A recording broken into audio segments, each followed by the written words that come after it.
Ok, alors, la misophonie. La misophonie n'est pas la douce musique d'une soupe japonaise. Non, non, non. La misophonie, c'est ma petite folie. Pas de celle que l'on s'offre avec ses économies pour se faire plaisir, plutôt de celle dont on souhaite se défaire pour économiser des séances chez le psy. La misophonie, c'est mon allergie auditive, c'est mon traumatisme du lobe temporal, mon aversion pour la maléducation sociale. C'est ma répulsion spontanée pour l'attitude primitive de faire profiter au monde entier de ces bruits gutturaux, buccaux, nasaux, vaginaux. Allez, tant qu'à faire, pensons-le là aussi parce que c'est rigolo.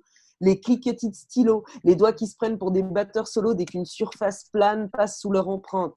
La misophonie, c'est ma petite folie. C'est mes neurotransmetteurs qui vivent quelques pannes de moteur. C'est mon système limbique qui en devient carrément frénétique. Et ça fout le bordel dans mon circuit neuronal. Alors, je me tape des tocs au son et puis j'avoue que c'est un peu banal. Si vous saviez comment ça me fait mal au cerveau, ce bruit de chicot qui casse la croûte, ces canines qui déchiquettent, ces molaires qui broient, cette salive qui noie la pâte d'aliment entre vos dents et le sourire béat d'un repu inélégant, inconscient de braver l'intime en public.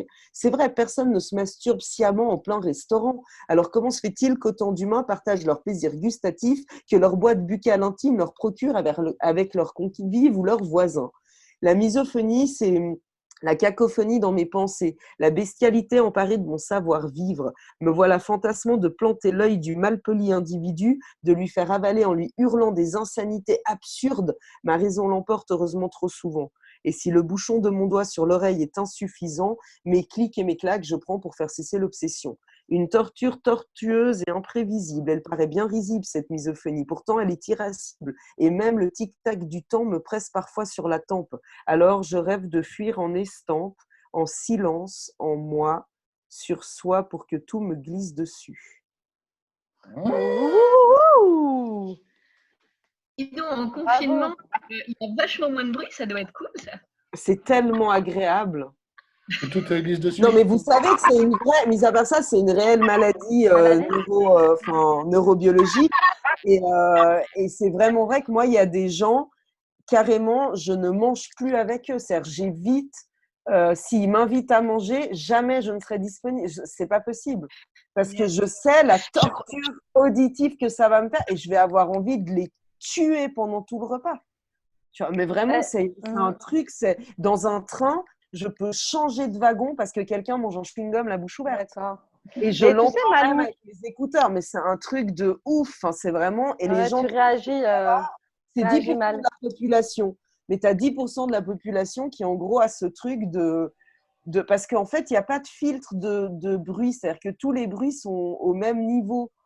Et, euh, et du Le coup, c'est cerveau, il fait compliqué. pas la Tu peux pas différence. faire abstraction en fait du bruit, tu vois, parce qu'il est au même niveau que les autres. Et c'est insupportable, quoi. Vraiment, il y a des fois où tu. Enfin, voilà. Et tu sais qu'à l'inverse, il y a des gens qui cultivent des enregistrements ou l'écoute de ces bruits-là qui Mais oui, s'appellent la SMR, hein, et ils mais kiffent. oui, ouais. Et en même temps, les gens qui sont misophones, en fait, moi, je supporte totalement les bruits des animaux. Par exemple, un animal qui mange comme un porc, qui est là, ouais, ouais, machin, ça me dérange pas, mais parce qu'il n'y a pas ce côté, enfin, je sais pas pourquoi, il y a un côté vraiment ça a un lien direct avec la connotation, en fait, sexuelle, intime, privée, interne au corps, tu vois. C'est comme l'héros, moi, les gens qui trottent à ça de la gueule, je trouve ça dégueulasse parce que j'imagine les particules odorantes et je me dis, mais j'ai pas envie d'absorber une particule qui vient de ses intestins, en fait, tu vois, j'ai pas envie, quoi. Donc, si tu veux, moi, je le vois comme ça. Dans mon cerveau, je le visualise comme ça, l'euro. Je le visualise pas comme juste, enfin, tu rotes et santé, tu vois. Je me permets, on digresse. Reprenons le cours de Ouais, l'émission pardon. normale. Hop,